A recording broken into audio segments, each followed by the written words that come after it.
Guys, magte-testing pala tayo ng ATS. Bali 63 amperes to guys. Ano to guys?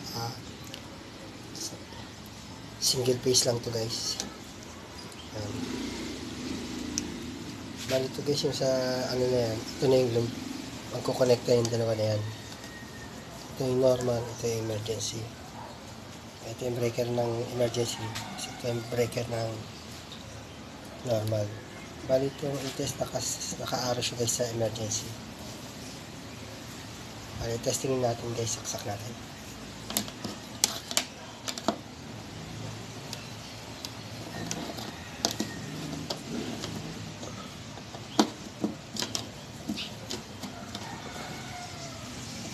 Naman sa normal.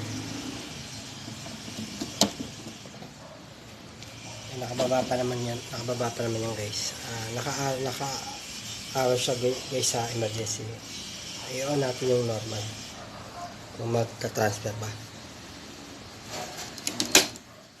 Lumipat naman siya guys. In case naman guys na wala si normal, i-on natin si emergency. Off natin si normal, on natin si emergency.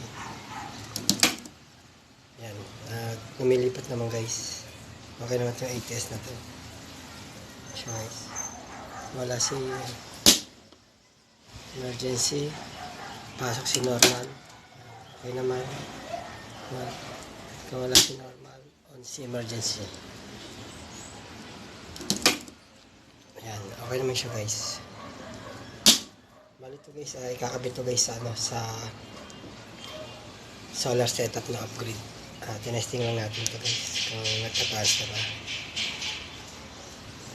Dito siya kakabit guys, dito.